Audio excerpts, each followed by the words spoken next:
আজ আমাদের সঙ্গে রয়েছেন সংস্কার কমিশনের সদস্য, লেখক ও রাজনৈতিক বিশ্লেষক ডাক্তার জাহিদুর রহমান। ডাক্তার জাহিদুর রহমান, আপনাকে ধন্যবাদ, আপনি আমাদের অনুষ্ঠানে আমাদেরকে সময় দিয়েছেন। আপনাকে স্বাগত জানাই আমাদের অনুষ্ঠানে যুক্ত হওয়ার জন্য।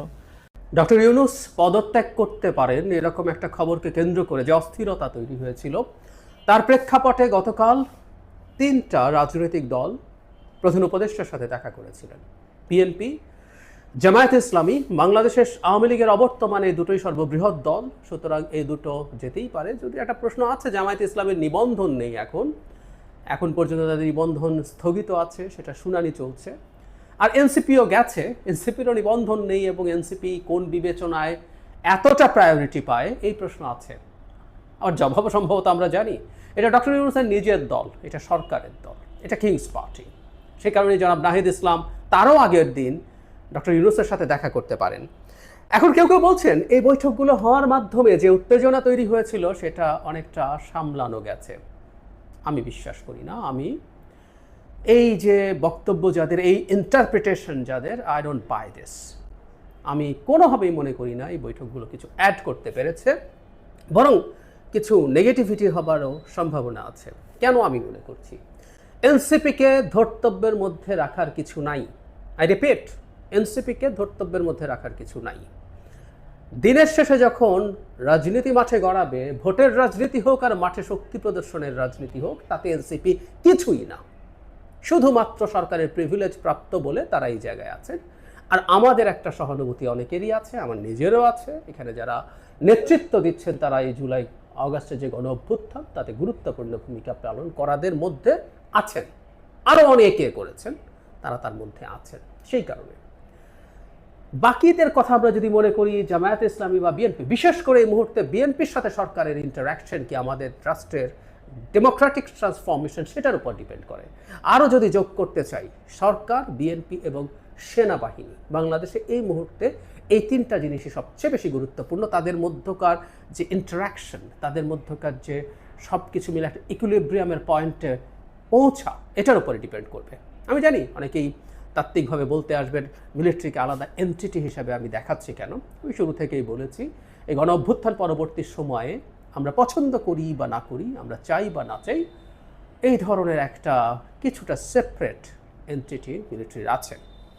যাই হোক, আমরা মূল জায়গায় দেখব যে কি হয়েছিল, এবং বিএনপিকে ডেকে নেওয়া বা বিএনপি যাওয়া, লাভের লাভ কিছু হয় নাই, কিচ্ছু কাজ হয় নাই। এবং আমি মনে করি যে সরকারের সাথে বিএনপি যে দূরত্ব ছিল, সেটা রাদার বাড়ার সম্ভাবনা তৈরি হয়েছে। তার আগে একটু জানতে চাই যে কি কথা হলো। মানে আমরা পরবর্তীতে যে দেখেছি, প্রত্যেকটা দল বেরোনোর পর ব্রিফ করেছে, বিএনপি তার নির্বাচনের জন্য একটা স্পেসিফিক রোড ম্যাপ চেয়েছেন। তারা উপদেষ্টা পরিষদ পুনর্গঠনের কথা বলেছেন। তাদের বিতর্কিত উপদেষ্টা, আমরা জানি 3জন উপদেষ্টার অপসারণ চাইছেন তারা, নিরাপত্তা উপদেষ্টা এবং 2 ছাত্র উপদেষ্টা। তারা বিচার করবেন, তারা সংস্কার করবেন, সবই বলছেন। জামায়াতে ইসলামী বেরিয়ে এসে নির্বাচনের ব্যাপারে খুব স্পেসিফিক টাইম না হলেও তারা ইঙ্গিত দিয়েছেন যে মিড ফেব্রুয়ারির আগে, মানে রমজানের আগে, অথবা সর্বশেষ রমজান, মানে ঈদের পরপর, এরকম একটা মোটামুটি একটা স্পেসিফিক ডেটের দিকে যাওয়ার কথা তারা বলছেন। তবে তারা সংস্কার, বিচার এগুলো দৃশ্যমান করার কথা বলেছেন। লম্বা তালিকার কথা এনসিপি এসে বলেছেন, বলতেই পারেন তাদের তালিকা লম্বা হবে, এটাই খুব স্বাভাবিক। তারা অনেক কিছু বলেছেন। তারা জুলাই সনদের কথা বলেছেন, তারা স্থানীয় সরকার নির্বাচনের কথা বলেছেন, নির্বাচন কমিশন পুনর্গঠনের কথা বলেছেন, আওয়ামী লীগের আমলে সব নির্বাচনকে অবৈধ ঘোষণা করার কথা বলেছেন। সো এই সবগুলো জিনিস আসলে তাদের কাছে এসছে। তো এখন এটা হলো তাদের দিককার বক্তব্য।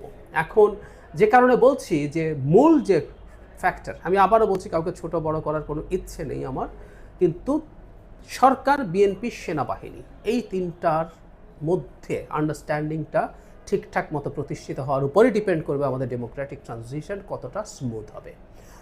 বিএনপির ক্ষেত্রে বিএনপিকে ডেকে বা বিএনপি গিয়ে কোনো লাভ হয়নি কেন?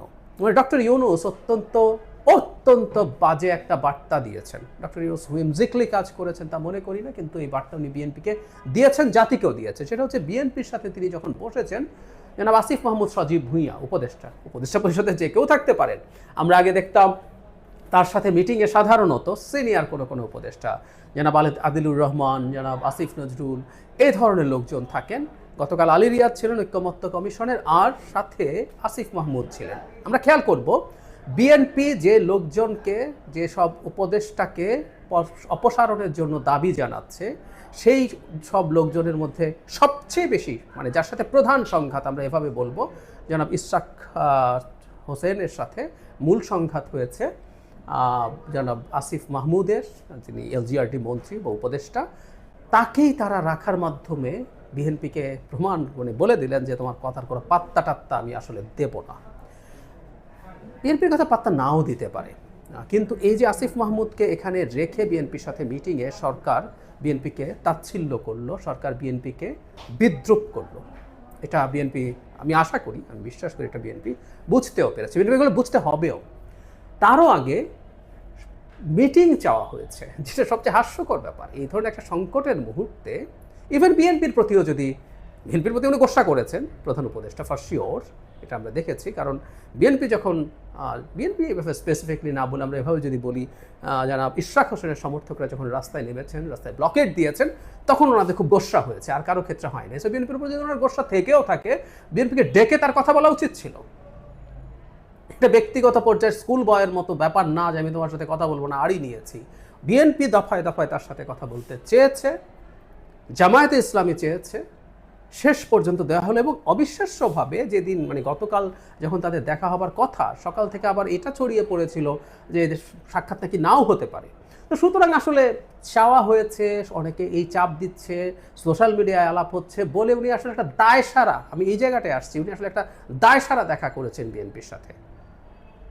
এনসিপির সাথে নিশ্চিতভাবে আন্তরিক দেখা তার হয়েছে, কারণ উনি ওদের প্রতি আন্তরিক। জামায়াতের সাথেও হতে পারে আমি জানি না, কিন্তু বিএনপির সাথে একটা দায়সারা বৈঠকই তিনি করেছেন। এর মাধ্যমে আসলে লাভের লাভ কিছু হয় নাই। ইভেন এই যে দেখা করে এই দাবি দাওয়া পৌঁছে দিয়েছে, বিএনপির সব দাবি দেওয়া তো উপদেষ্টা পরিষদ, প্রধান উপদেষ্টা জানেন, জামায়াত কি বলে তাও জানেন, এনসিপি কি বলেন তাও জানেন। তো এটা বসিয়ে লাভ কি হয়েছে? সরকার যদি সত্যিকার অর্থে কিছু মেন করতে চাইতো, এটা আমি ব্যক্তিগতভাবে মনে করি, এটা একটা রুদ্ধদ্বার বৈঠক হওয়া উচিত ছিল প্রধান উপদেষ্টার সাথে, যেখানে তিনি প্রেসাইজলি আসলে বলবেন কি করবেন না করবেন। এবং আরও ভালো হতো সবগুলো পক্ষ, শুধু এই 3 দল না, এই মাঠে এনসিপির যে শক্তি আছে তার সমান বা তার চেয়ে বেশি শক্তি আছে, এবং বহু দীর্ঘ সময় ধরে শেখ হাসিনা বিরোধী লড়াই করেছে, এরকম দল আছে। তাদের প্রত্যেকের একজন করে, এরকম একজন করে, বিএনপিরও একজন, নট মোর দেন দ্যাট, জামায়াতের একজন, এভাবে যদি নেই, তাতে 10-12 জন 15 জন মানুষ হতে পারে। একদম ক্লোজ ডোর একটা মিটিং হয়ে তার উচিত হতো সেখানে একটা কনসেনসাসের চেষ্টা করা প্রত্যেক বিবাদমান গ্রুপগুলোকে নিয়ে। সেটা তো প্রয়োজনে তিনি লম্বা সময় নিয়ে বসবেন। তিনি যদি সত্যিকার অর্থে চান যে এই সমস্যার সমাধান বা অন্তত উত্তেজনা প্রশমিত করবেন, তিনি সেটা চান নাই, তিনি সেটা চান না। আমি সকালে যে ভিডিও করেছি সেখানেই জানিয়েছি যে এটা এক ধরনের ইভেন হুমকিও আছে, যে তোমারই শুধু লোকটোক না, আমাদেরও জনগণ আছে। এবং এই জনগণের ইন্টারপ্রিটেশন, আবার কেউ কেউ গণভোটের কথা বলছেন, যে সেদিকে যাচ্ছি না, কিন্তু আমার মনে হয় এই জনগণ বলতে তিনি বোঝাতে চাইছেন তিনিও লোক নামাবেন মাঠে। মানে সরকার রীতিমতো বিএনপিকে চ্যালেঞ্জ দিচ্ছে, ধমক দিচ্ছে, এবং গতকাল বৈঠকে সেটা প্রমাণও করেছে। সুতরাং এই বৈঠকগুলো অর্থহীন। আমি মনে করি বাংলাদেশ সামনে শক্তি প্রয়োগের মাধ্যমেই পরস্পরের আলোচনা, মানে শক্তি প্রয়োগ মানে এই না আলোচনা বন্ধ করা, শক্তি প্রয়োগের মাধ্যমেই আলোচনার পথ তৈরি হয়। সরকার যেহেতু শক্তি প্রয়োগের মতো স্টেটমেন্ট দিয়েছে, আমার মনে হয় বিএনপিকেও তার মাঠের শক্তি দেখাতে হবে ইনক্রিজিংলি। সে মানে এই না যে অবরোধ করে ফেলতে হবে, তাদেরকে প্রচুর সমাবেশ করতে হবে, তাদেরকে সমাবেশের মাধ্যমে তাদের দাবি দাওয়া জানাতে হবে, সারা দেশে তাদের কত লোকজন আছে এইটার শোকেসিং সরকারকে করতে হবে।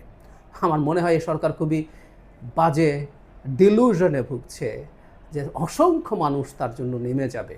মানে প্রায় অনেকে বলেন যদি তাই হয়, এটা একটা ফানের মতো করে ফেসবুকে বলছেন, ডক্টর ইউনূস তো রিজাইন করছিলেন, তিনি রিজাইন করে এনসিপিতে জয়েন করে একটা ইলেকশন করুন, করে বিএনপির বিরুদ্ধে জিতে এসে যাবতীয় সংস্কার, পোর্ট, করিডোর যা যা দেওয়ার সেগুলো দিন। সরকার মনে করছে এটা মনে করলে এটা করতে পারত, কিন্তু সরকারও সম্ভবত জানে, কিন্তু ডিলুশনটা কেন আমি আসলে জানি না। সরকার একটা অত্যন্ত বাজে খেলার দিকে নেমেছে। সরকারের উচিত হবে, প্রধান উপদেষ্টার উচিত হবে, আবারও বলছি, সেনাবাহিনী এবং বিএনপি সরকার এর ট্রায়ও প্রয়োজনে তারা তাদের মতো করে আলোচনা করবে, বসে তারা ডিএসকালেট করবে। সরকার সেনাবাহিনীর সাথেও, সেনা প্রধানের সাথেও উত্তেজনা বাড়ানোর চেষ্টা করছেন। এগুলো কোনোটাই আমাদের জন্য ভালো ফল বয়ে আনবে না। এবং আমরা যদি এই বৈঠকের পর দেখি যে তারা অন্তত একটা সুনির্দিষ্ট রোড ম্যাপ, আমরা দেখেছি প্রেস সচিব আবারও সেই কাট অফ ডেট 30 জুন, এসব ফালতু আলাপ দিচ্ছেন, এসব আলাপের কোনো মানে নাই। ওনাদেরকে একদম বলে দিতে হবে এটা জানুয়ারির শেষ, ফেব্রুয়ারি মাঝামাঝি এরকম। ইভেন তারা যদি মনে করেন রমজানের পর হবেন, তারা এটা বিএনপি মানবে কিনা ডিফারেন্ট ডিসকাশন, তাদেরকে বলতে হবে যে এটা মিড অফ এপ্রিল হবে, এরকম কিছু একটা তাদেরকে আসলে বলতে হবে, বা ফার্স্ট উইক অফ এপ্রিল এভাবে বলতে হবে। এটা যদি না হয়, এটা যদি না দেখি, তাহলে আমরা বুঝবো আদতে তাদের কোনো আন্তরিকতা এই সমস্যা সমাধানের ক্ষেত্রে নাই। তারা পরিকল্পিতভাবে দেশটাকে অস্থিরতার দিকে দিচ্ছেন। আগে বলতাম সরকারের একাংশ, একটু রাগঢাক করে বলতাম, এখন বলবো ডক্টর ইউনূসের নেতৃত্বে এই সরকার এই কাজটাই করছে। আমাদের জনগণকে খুবই সতর্ক হতে হবে।